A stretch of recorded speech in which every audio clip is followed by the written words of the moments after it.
नमस्कार साथियों, स्वागत करता हूं मैं आपका हमारे YouTube चैनल में। सीटेट 2024 दिसंबर में आयोजित होने वाला है और इसके लिए CDP पर हम प्रश्नोत्तरी लेकर के आपके सामने उपस्थित हुए हैं, जिसमें 3 कक्षाएं हमारी और 3 कक्षाओं में 90 प्रश्नों का अभ्यास हम कर चुके हैं। आज 91 से लेकर के 120 तक कुल मिलाकर के 30 प्रश्नों का अभ्यास हमें फिर से करना है। आइए शुरू करते हैं बिना किसी विलंब के। 91 नंबर का प्रश्न, थकान का कारण नहीं है। प्रश्न क्या है? थकान का कारण नहीं है। क्या नहीं है देख लेते हैं। निरंतर कार्य करते रहना, शिक्षण विधियां, विश्राम या अपर्याप्त रोशनी। तो थकान का कारण क्या है? नहीं है, विश्राम। विश्राम करना थकान का कारण नहीं हो सकता है, ठीक है ना। अपर्याप्त रोशनी से भी व्यक्ति को थकान होती है, निरंतर यदि व्यक्ति कार्य करता है तो भी थकान होती है, और शिक्षण विधियों के माध्यम से भी कभी एक पठार सा महसूस होने लगता है, तो वहां भी थकान हो सकती है। तो व्यक्ति को अपने जीवन में विश्राम की उचित आवश्यकता है और विश्राम व्यक्ति के लिए थकान का कारण नहीं है। चलिए आगे बढ़ते हैं। 92 नंबर का प्रश्न आपके सामने रहा। आधुनिक युग में मानसिक स्वास्थ्य पर किसका सबसे बुरा प्रभाव पड़ता है? आधुनिक युग में मानसिक स्वास्थ्य पर सबसे बुरा प्रभाव किसका पड़ता है? ऑप्शन ए शिक्षा का, ऑप्शन बी जीवन की अस्थिरता का, ऑप्शन सी आराधना का, या ऑप्शन डी भौतिकता का। तो शिक्षा का मानसिक स्वास्थ्य पर बुरा प्रभाव, उस शिक्षा को शिक्षा ही नहीं कहा जाएगा जिसका बच्चे के जीवन पर या व्यक्ति के जीवन पर विपरीत प्रभाव पड़े, मानसिक स्वास्थ्य पर विपरीत प्रभाव पड़े। आराधना, जीवन की अस्थिरता से बचने के लिए, अपने मानसिक स्वास्थ्य को न बिगाड़ने के लिए ही तो व्यक्ति आराधना का सहारा लेता है। तो आराधना के माध्यम से भी मानसिक स्वास्थ्य पर विपरीत प्रभाव नहीं पड़ता। और भौतिकता, भले ही आधुनिक चकाचौंध कैसी भी हो, लेकिन यदि व्यक्ति स्वयं सक्षम है, व्यक्ति अपने आप को दृढ़ मजबूत रखता है, तो भी मानसिक स्वास्थ्य पर कोई प्रभाव नहीं पड़ता है। तो आपका ऑप्शन बी सही हो जाएगा कि जीवन की अस्थिरता का मानसिक स्वास्थ्य पर सबसे बुरा प्रभाव पड़ता है। क्योंकि यदि हमारे जीवन में स्थिरता नहीं होगी, जीवन में गति नहीं होगी, जीवन में कोई लक्ष्य निर्धारित नहीं होगा, तो इसका हमारे मानसिक स्वास्थ्य पर विपरीत प्रभाव पड़ता है। अगला प्रश्न 93 नंबर का, लिंग का निर्धारण होता है। लिंग निर्धारण किसके माध्यम से होता है? माता द्वारा, पिता द्वारा, माता पिता के द्वारा, या इनमें से कोई नहीं? बोलिए, लिंग का निर्धारण किसके माध्यम से होता है? तो पिता के द्वारा ही लिंग का निर्धारण होता है। किसके द्वारा? पिता के द्वारा लिंग का निर्धारण होता है। 94 नंबर का प्रश्न, गर्भस्थ शिशु में संवेदनशीलता का विकास प्रारंभ होता है। कहां से प्रारंभ होता है? सिर से, पैर से, हाथ से, या संपूर्ण शरीर से? गर्भस्थ शिशु में संवेदनशीलता का विकास कहां से प्रारंभ होता है? तो संवेदनशीलता का विकास शिशुओं में सिर से, ये आपने सुना होगा, सिर से पैर की ओर गर्भस्थ शिशु का विकास होता है। तो संवेदनशीलता का विकास प्रारंभ कहां से होगा? सिर से होगा। चलिए 95 नंबर का प्रश्न, जन्मोत्तर, जन्म के बाद की विकास की दूसरी प्रमुख अवस्था है। देखिए, यदि आपसे पूछ लें कि जीव के विकास की दूसरी प्रमुख अवस्था है, तो आपने यही रटा होगा कि पहले गर्भावस्था आती है, फिर शैशवावस्था आती है, फिर बाल्यावस्था आती है, फिर किशोरावस्था आती है। लेकिन यहां पूछ रहे हैं कि जन्मोत्तर, जन्म के बाद की विकास की दूसरी प्रमुख अवस्था है। तो गर्भ अवस्था में यदि बच्चा है तो अभी जन्म तो हुआ नहीं है, तो गर्भ अवस्था, गर्भ के बाद बच्चा शैशव अवस्था में आया, ठीक है ना। तो यहां पर समझ लो बच्चे का जन्म है, तो इसके बाद में कौन सी लगती है? बाल्यावस्था। तो यहाँ ये जन्म से संबंधित अवस्था और इसके बाद बाल्यावस्था आती है। तो जन्म के बाद की दूसरी अवस्था होगी आपकी बाल्यावस्था। तो विकास की दूसरी अवस्था तो शैशवावस्था कहलाएगी, लेकिन जन्म के बाद की विकास की दूसरी प्रमुख अवस्था तो बाल्यावस्था होगी।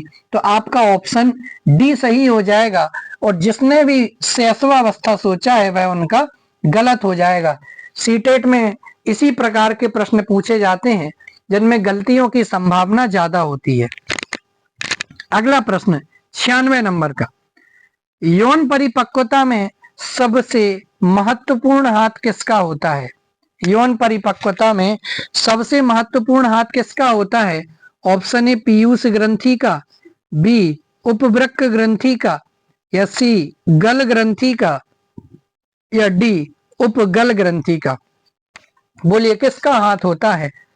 तो पीयूष ग्रंथि का यौन परिपक्वता में सबसे महत्वपूर्ण हाथ होता है। और ये पीयूष ग्रंथि का क्या होती है, आइए देखते हैं। पीयूष ग्रंथि को हाइपोफिसिस भी कहा जाता है। यह मस्तिष्क के आधार पर स्थित एक छोटी सी ग्रंथि है जो मटर के आकार की होती है। यह अंतःस्रावी तंत्र का एक हिस्सा होता है और कई जरूरी हार्मोन बनाती है। पीयूष ग्रंथि को मास्टर ग्रंथि भी कहा जाता है क्योंकि यह शरीर की कई ग्रंथियों को नियंत्रित करती है। पीयूष ग्रंथि के बारे में कुछ और बातें देखते हैं। यह मस्तिष्क के नीचे सेला टर्किका नाम के छोटे से कक्ष में स्थित होती है। यह हाइपोथैलेमस से पिट्यूटरी डंठल के जरिए जुड़ी होती है। पीयूष ग्रंथि दो हिस्सों में बटी होती है, अग्रवर्ती पिट्यूटरी सामने का लोब और पश्चवर्ती पिट्यूटरी पीछे का लोब। पीयूष ग्रंथि से निकलने वाले हार्मोन कई शारीरिक क्रियाओं को नियंत्रित करते हैं। पीयूष ग्रंथि से निकलने वाले कुछ हार्मोन ये हैं: STH hormone, TSH hormone, oxytocin और वेसोप्रोसिन। ये सभी पीयूष ग्रंथि से निकलने वाले हार्मोन हैं। तो पीयूष ग्रंथि दो भागों में बटी होती है। पीयूष ग्रंथि को ही हाइपोफिसिस भी कहा जाता है और पीयूष ग्रंथि को मास्टर ग्रंथि भी कहते हैं क्योंकि यह शरीर की बहुत सारी ग्रंथियों को नियंत्रित करने का कार्य करती है। 97 नंबर का प्रश्न देखते हैं। वीर पूजा की भावना जागृत होती है। वीर पूजा की भावना जागृत कहाँ होती है? ऑप्शन ए किशोरावस्था में, बी बाल्यावस्था में, सी प्रौढ़ावस्था में, या डी इनमें से कोई नहीं। बोलिए वीर पूजा की भावना कहाँ जागृत होती है? तो ऑप्शन ए किशोरावस्था में। वहां जाकर के व्यक्ति को, बच्चे को वीर पूजा की भावना जागृत होने लग जाती है। इसकी मैं आपके सामने अलग से क्लास लेकर के आऊंगा कि कौन सी अवस्था में, कि शैशवावस्था में, किशोरावस्था में, बाल्यावस्था में, गर्भावस्था में बच्चे को किस किस प्रकार की भावनाएं होती हैं और क्या क्या करने में सक्षम होता है। चलिए 98 नंबर का प्रश्न देखते हैं। अति संरक्षणशीलता बालक को क्या बना देती है? ऑप्शन ए सामाजिक, बी आदर्शवादी, सी धार्मिक, या डी अव्यवहारिक। बोलिए क्या बना देती है? तो बी आदर्शवादी बना देती है। क्या बना देती है? आदर्शवादी। बच्चे को अति संरक्षण प्रदान करना, अति संरक्षणशीलता बच्चे को आदर्शवादी बना देती है। चलिए 99 नंबर का प्रश्न। दुबले पतले एवं क्षीण शरीर तथा कमजोर हृदय वाले बच्चों को क्या कहा जाता है? ऑप्शन ए समस्यात्मक बालक, ऑप्शन बी अपंग बालक, ऑप्शन डी पिछड़ा बालक, ऑप्शन डी नाजुक बालक। बोलिए क्या कहा जाता है?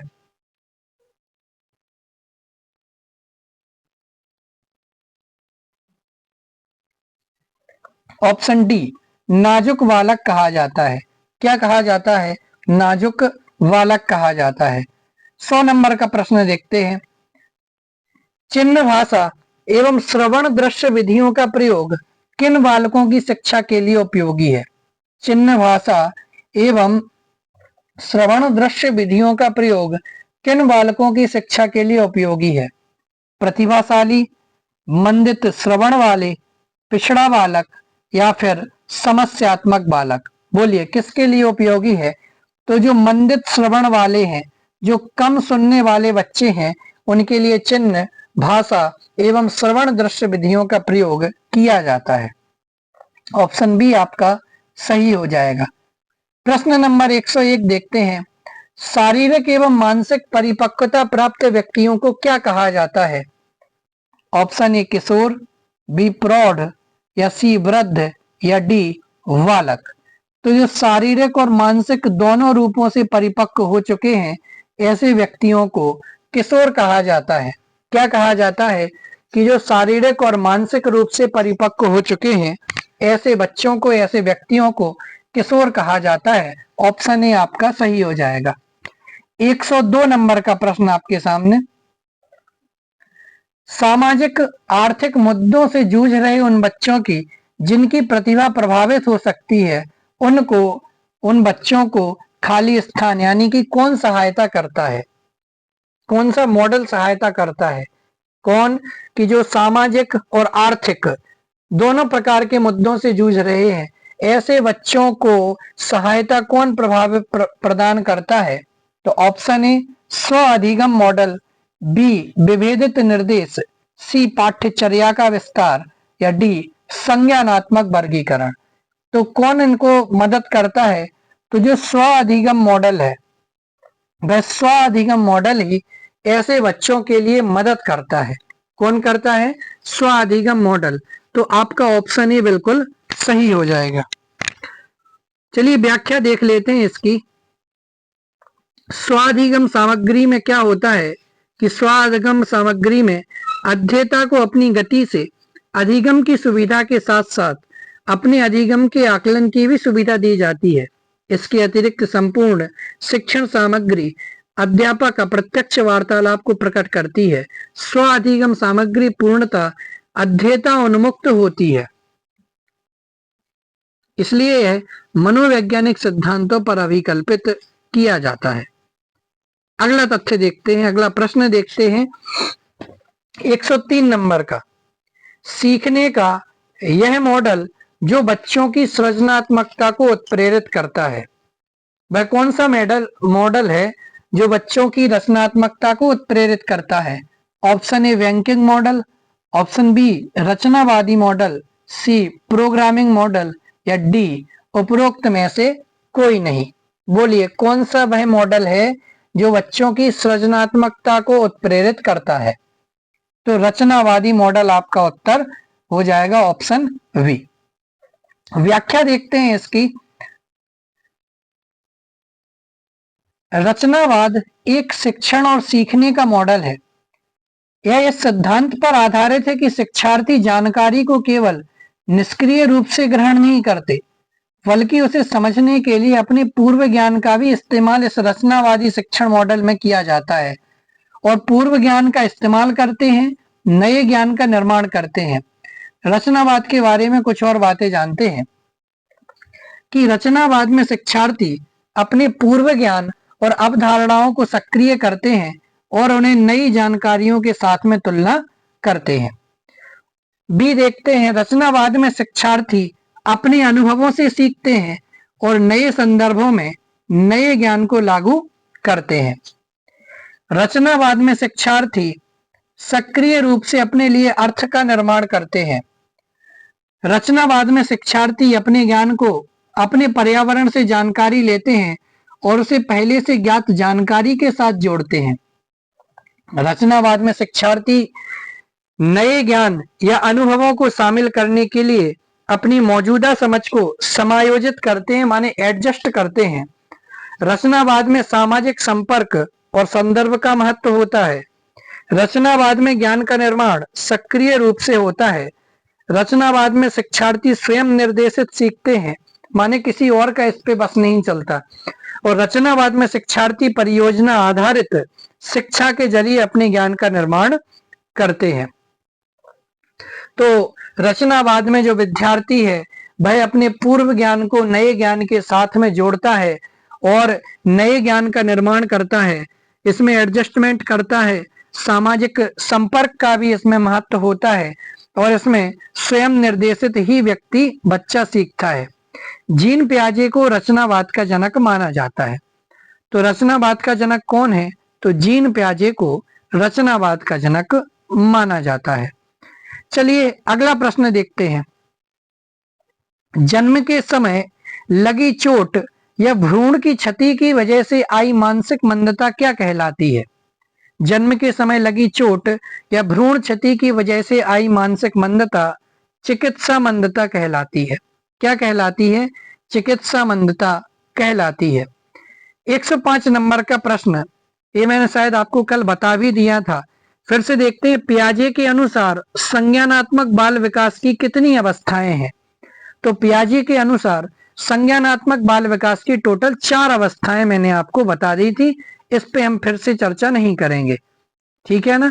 चलिए, तो आपका ऑप्शन बी सही हो जाएगा कि पियाजे के अनुसार संज्ञानात्मक बाल विकास की 4 अवस्थाएं होती हैं। 106 नंबर का प्रश्न, निम्नलिखित में सभी संश्लेषण के उदाहरण हैं। निबंध लिखना, भाषण देना, प्रमेय सिद्ध करना या चित्र रंगना। ठीक है ना, चित्र रंगना आपका उत्तर हो जाएगा। 107 नंबर का प्रश्न देखते हैं। एक बालक जिसकी बुद्धि लब्धि 105 है, उसे वर्गीकृत किस कोटि में किया जाएगा? इसका भी मैंने आपको एक पूरा चार्ट बताया था। तो ऐसे बालक को सामान्य बुद्धि वाले बालक की कोटि में ही डाला जाएगा।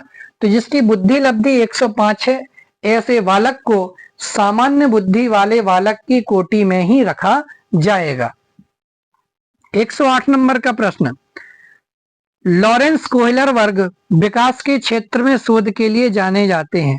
तो कौन से क्षेत्र में? संज्ञानात्मक विकास के क्षेत्र में, शारीरिक विकास के क्षेत्र में, नैतिक विकास के क्षेत्र में, या फिर डी गामक विकास के क्षेत्र में? बोलिए। तो लॉरेंस कोहलर वर्ग, सी नैतिक विकास का सिद्धांत इन्होंने दिया और नैतिक विकास के क्षेत्र में शोध के लिए लॉरेंस कोहलर वर्ग जाने जाते हैं। 109 नंबर का प्रश्न, कौन सा सीखना स्थायी होता है? रटकर सीखना, सुनकर सीखना, समझकर सीखना या देखकर सीखना? ये आंसर बहुत सरल है, समझकर सीखना ही स्थायी सीखना होता है। क्योंकि रटा हुआ, सुना हुआ और देख करके पढ़ा हुआ विषय तो विद्यार्थी भूल सकते हैं, लेकिन किसी विषय को यदि एक बार समझ करके पढ़ लिया, सीख लिया, तो वह व्यक्ति के धारणा में चला जाता है, अच्छे से बैठ जाता है। 110 नंबर का प्रश्न, पियाजे के अनुसार बच्चा अमूर्त स्तर पर चिंतन करना, बौद्धिक क्रियाएं और समस्या का समाधान किस अवस्था में करने लगता है? ऑप्शन ए पूर्व संक्रियात्मक अवस्था, जो कल बताया था, 2 से 7 वर्ष तक है। मूर्त संक्रियात्मक अवस्था, जो कि 7 से 11 साल तक के लिए चलती है। औपचारिक संक्रियात्मक अवस्था, जो कि 11 से 15 वर्ष के बीच में आती है। और संवेदी पेशी अवस्था, जो कि 0 से 2 वर्ष के अंतर्गत आती है। तो वह कौन सी अवस्था है कि जहां पर बच्चा अमूर्त स्तर पर चिंतन करने लगता है, बौद्धिक क्रियाएं करने लगता है और समस्या का समाधान ढूंढने लग जाता है? तो ऑप्शन सी औपचारिक संक्रियात्मक अवस्था, जो कि 11 से 15 वर्ष है। ठीक है ना, तो इसे आप याद रखें कि अमूर्त स्तर पर चिंतन, बौद्धिक क्रियाएं और समस्याओं का समाधान, ये सभी औपचारिक संक्रियात्मक अवस्था में होने लगता है। 111 नंबर का प्रश्न, मूल्यांकन का उद्देश्य है। क्या उद्देश्य है? बच्चे को उत्तीर्ण अनुत्तीर्ण घोषित करना, बिल्कुल है। बच्चे ने क्या सीखा है जानना, यह भी मूल्यांकन का उद्देश्य है। और बच्चे के सीखने में आई हुई कठिनाइयों को जानना, ये भी मूल्यांकन का उद्देश्य है। तो आपका ऑप्शन डी सही हो जाएगा, उपरोक्त सभी। उपरोक्त सभी। 112 नंबर का प्रश्न, बालक का विकास परिणाम है किसका? वंशानुक्रम का, वातावरण का, वंशानुक्रम तथा वातावरण की अंतः प्रक्रिया का, या आर्थिक कारकों का? बोलिए, किसका परिणाम है बालक का विकास? तो ऑप्शन सी वंशानुक्रम तथा वातावरण की अंतः प्रक्रिया का परिणाम है बालक का विकास। ठीक है ना। चलिए 113 नंबर का प्रश्न, परीक्षा के स्थान पर सतत और व्यापक मूल्यांकन गुणवत्ता मूलक शिक्षा के लिए अधिक उपयुक्त है, क्योंकि इसमें संज्ञानात्मक क्षेत्र का मूल्यांकन किया जाता है, बिल्कुल। सह संज्ञानात्मक क्षेत्र का भी मूल्यांकन किया जाता है, ये भी सही है। मूल्यांकन सतत एवं व्यापक क्षेत्रों का होता है, तो बिल्कुल सही। तो आपका ऑप्शन डी उपरोक्त सभी हो जाएगा। 114 नंबर का प्रश्न, जो बच्चे श्रवण से बाधित हैं ऐसे बच्चों को पढ़ाने के लिए क्या प्रयुक्त की जाती है? ब्रेल लिपि। कल हमने ब्रेल लिपि को देखा था, तो ब्रेल लिपि तो दृष्टिबाधित बच्चों के लिए उपयुक्त है, और हमसे पूछा है श्रवण बाधित, तो श्रवण बाधित बच्चों के लिए सांकेतिक भाषा का प्रयोग किया जाता है।